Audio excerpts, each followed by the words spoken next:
Le Conseil ne s'est pas réuni, je pense, depuis 2011, ce qui pose problème. Et avec le ministre de l'économie et des finances et du plan, nous avons décidé de travailler d'arrache-pied pour que, enfin, chaque année, au mois d'avril, le Conseil puisse se tenir. Comme vous le savez, le président de la République, son Excellence M. Macky Sall, dans le but d'accélérer le processus de développement du Sénégal, a fait élaborer et adopter le PSE, le plan Sénégal émergent, qui est l'unique cadre de référence en matière de politique économique et sociale. À cet égard, les statistiques constituent le soutien informationnel nécessaire à l'élaboration, au suivi et à l'évaluation des programmes et projets du PSE, mais aussi du cadre macroéconomique, des performances du secteur productif et des conditions de vie des populations. Des statistiques de qualité sont également obligatoires pour la production de données nécessaires au suivi des objectifs et cibles de l'agenda 2030 des Nations Unies et de l'agenda 2063 de l'Union africaine. Fort heureusement, le Sénégal peut se targuer aujourd'hui d'avoir engagé très tôt, avec le vote en 2004 de la loi portant organisation des activités statistiques et une réforme profonde de son système statistique national.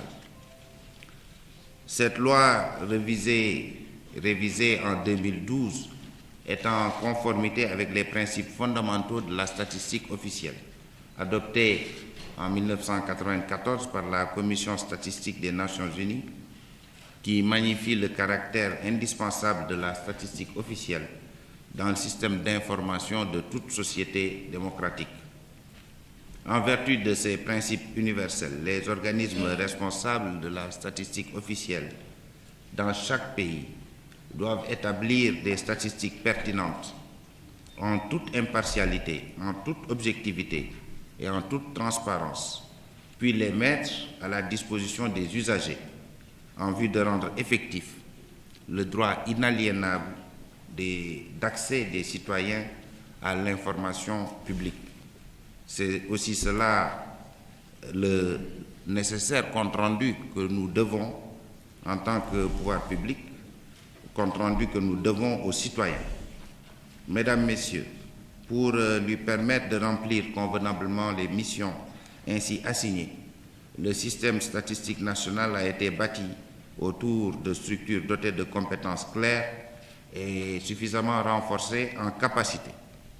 Il s'agit du Conseil national de la statistique que nous présidons aujourd'hui, mais aussi du comité technique des programmes statistiques qui est présidé par le ministre de l'économie, des finances et du plan, et de l'Agence nationale de statistique et de la démographie, ANSD, qui est chargée d'assurer la coordination technique du système statistique national sous la supervision du CNS, Conseil national de statistique.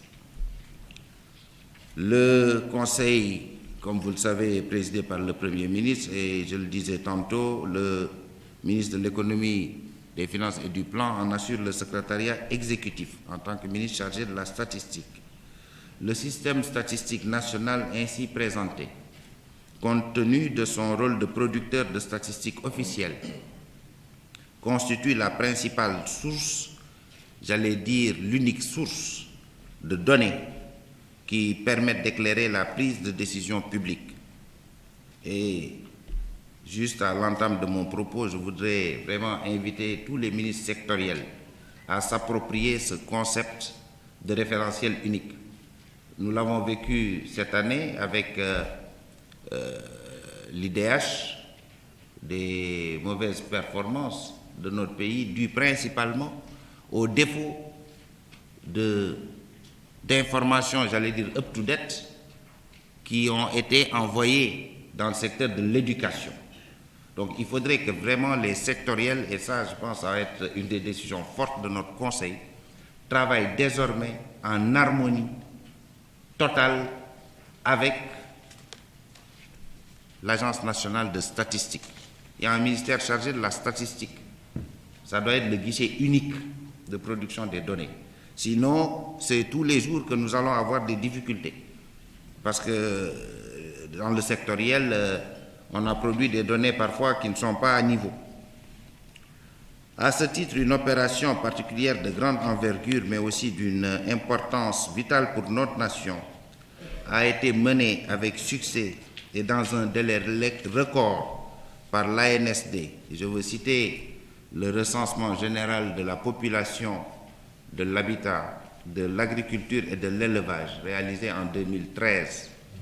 C'est donc le lieu pour moi d'adresser mes vives félicitations au ministre de l'Économie, des Finances et du Plan, chargé de la statistique, mais également à ses services, notamment au directeur général de l'ANSD et à son équipe, ainsi qu'à tous ceux qui ont participé à ce grand recensement pour avoir pu accomplir cette prouesse au grand bénéfice de notre nation.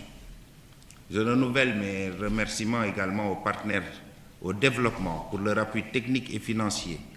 Et je voudrais les encourager à renforcer leur coordination dans l'esprit de la déclaration de Paris sur l'aide au développement. Monsieur l'ambassadeur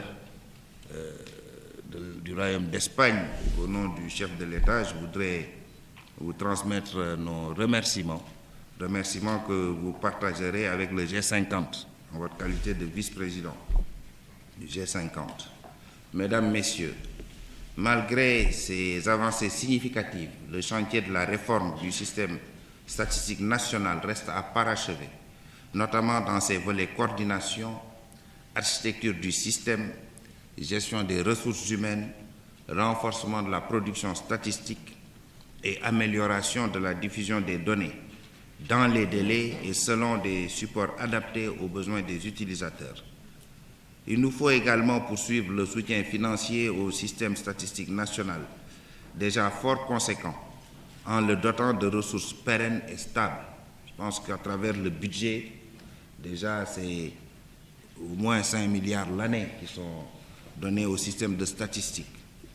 Concernant la production et la diffusion des données, le gouvernement renouvelle son engagement à adhérer à la norme spéciale de diffusion de données élaborée par le FMI pour les pays disposant d'un appareil statistique de qualité et qui veulent accéder aux marchés internationaux de capitaux.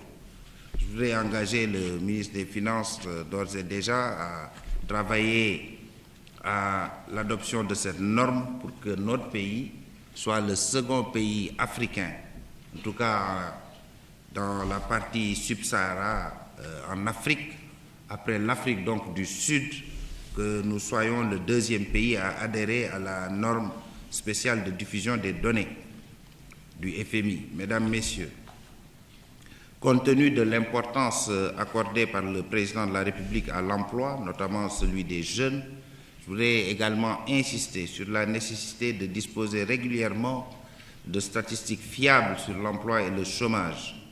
Et à cet égard, le gouvernement du Sénégal s'engage à appuyer fortement le projet visant la mise en place d'un dispositif pérenne d'enquête trimestrielle sur l'emploi. Nous accordons bien entendu également une haute importance à la réalisation satisfaisante du recensement de l'agriculture et de l'élevage, en veillant au respect strict des normes techniques définies en la matière. Ceci nous permettra d'améliorer davantage nos statistiques agricoles et celles concernant l'élevage. Le même effort devra être poursuivi dans les autres domaines de la vie économique et sociale, en particulier dans les secteurs de l'éducation, de la santé, des ressources halieutiques et environnementales. Et nous y gagnerons en précision dans l'estimation de notre patrimoine national, j'allais dire patrimoine naturel, et de notre capital humain. Mesdames, Messieurs, chers invités, sur ces engagements, je déclare ouverte la session ordinaire annuelle du Conseil national de la statistique. Leral.net, s'informer en temps réel. Site d'information exclusive numéro 1, www.leral.net. Un nouveau look de Leral.net, une valeur sûre du journalisme en ligne. 12 journalistes, des reporters sur le terrain, dont des anciens éléments, des renseignements généraux pour les investigations, des enquêtes fouillées, des reportages chocs et une rubrique People riche en infos, sans oublier la Web TV. Leral.net, s'informer en temps réel.